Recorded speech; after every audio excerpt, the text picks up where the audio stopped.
Wih, crash.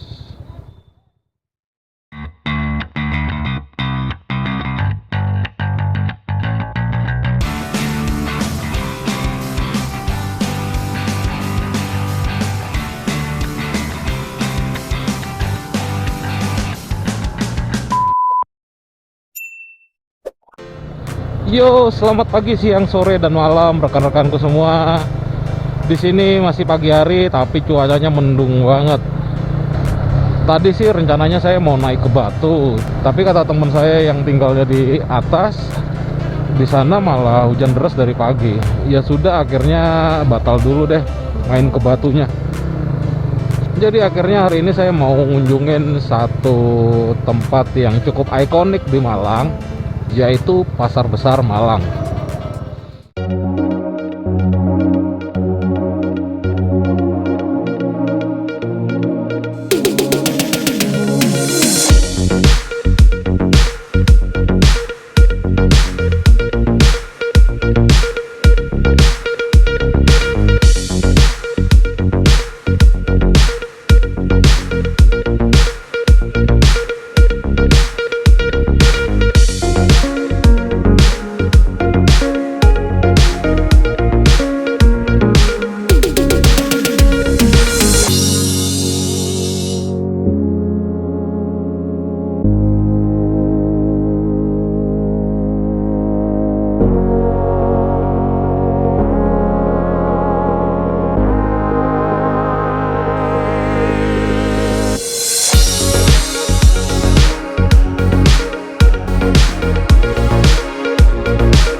Pasar Besar Malang cukup ikonik karena memang bangunan itu sudah berdiri cukup lama dan memang berada di pusat perbelanjaan rakyat di Malang.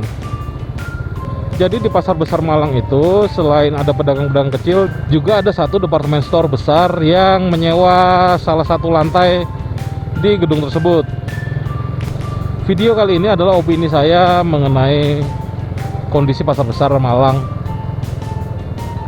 Tentunya opini saya juga disertai dengan data-data yang saya punya, karena kebetulan saya juga pada saat itu terlibat dalam uji kelayakan atau uji struktur dari gedung tersebut.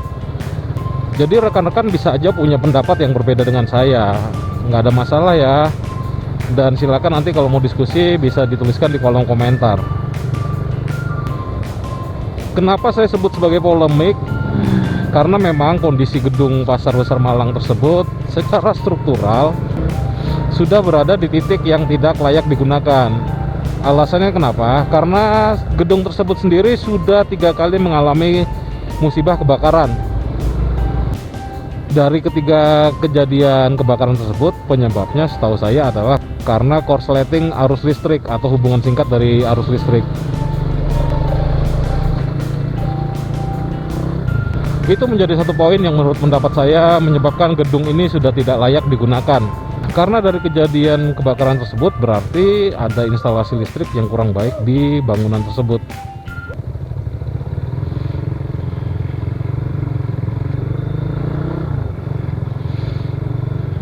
Wih, crash. Kenapa itu?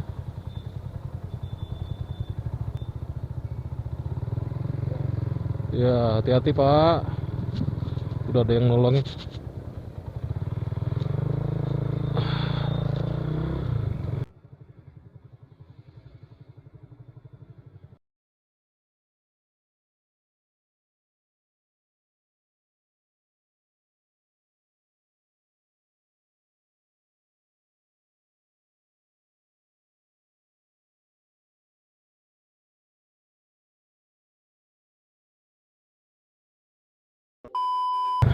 Karena sudah pernah kebakaran, ya tentu saja strukturnya juga menjadi bermasalah. Itulah yang menjadi alasan kenapa dulu kami memeriksa kondisi bangunan tersebut. Jadi jurusan Teknik Sipil Brawijaya sudah pernah 2 kali melakukan pemeriksaan. Yang pertama dulu adalah karena si departemen store pada saat itu ingin menambah lantai di bangunan tersebut, sehingga mereka meminta pertimbangan kami untuk menilai apakah memang masih bisa menambah lantai di gedung tersebut. Dari situlah kemudian kami mendapatkan gambaran bagaimana ternyata kondisi struktur di gedung pasar besar tersebut. Foto-fotonya bisa rekan-rekan lihat berikut ini.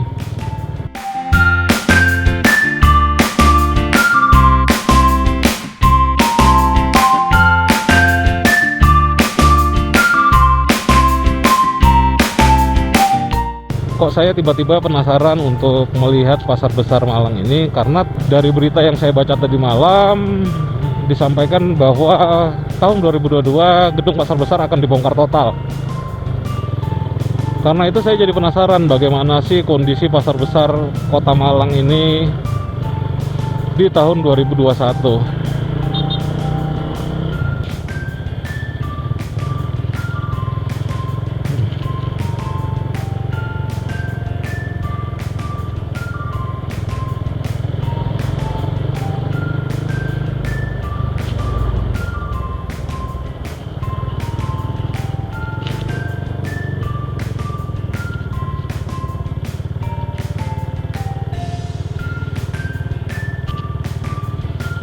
Rekan-rekan bisa lihat di sebelah kiri saya adalah gedung pasar besar yang saya bicarakan dari tadi nih.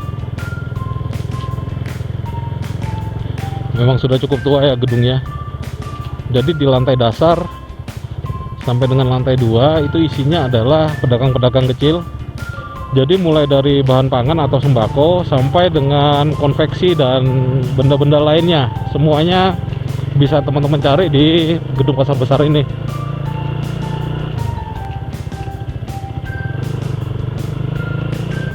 Nah, ini bagian depan dari gedung pasar besar Kota Malang.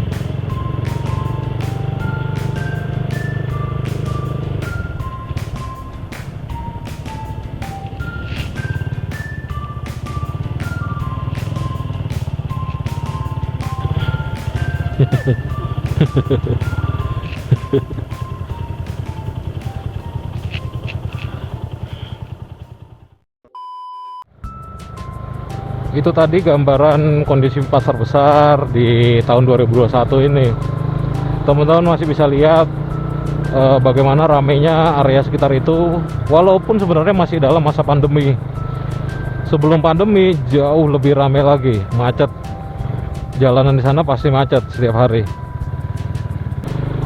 Jadi memang agak simalakama ya, kalau nggak dibangun ulang itu memang berbahaya secara struktur. Tapi kalau dibangun ulang, ya bakal banyak pedagang yang terganggu penghasilannya.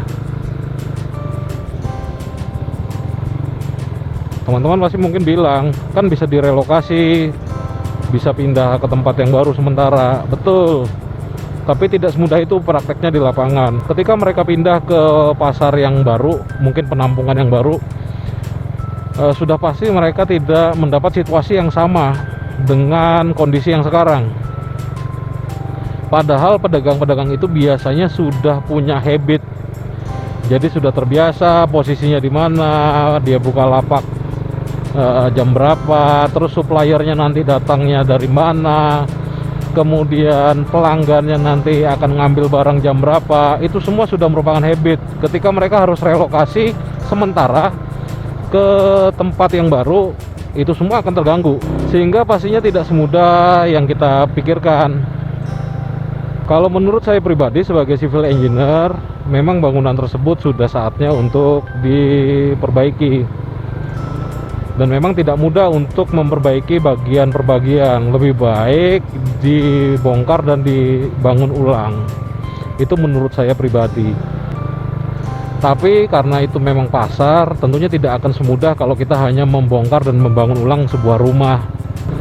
Karena yang akan menjadi permasalahan di sana bukan hanya faktor engineeringnya, tetapi faktor sosial. dan efeknya terhadap penduduk di sekitar Pasar Besar Malang.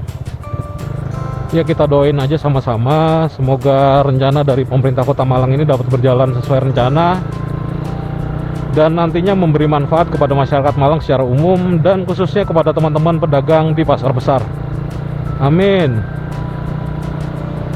Terima kasih teman-teman sudah menyaksikan video kali ini. Semoga kalian selalu dalam keadaan sehat. Ingat untuk terus menjaga atau mengikuti protokol kesehatan, yaitu 5M. Dan sampai ketemu di video saya berikutnya. Satu lagi, jangan lupa juga matikan tombol subscribe-nya supaya kalian bisa ikut mendukung channel ini agar terus berkembang. Terima kasih, salam newbie, bye-bye.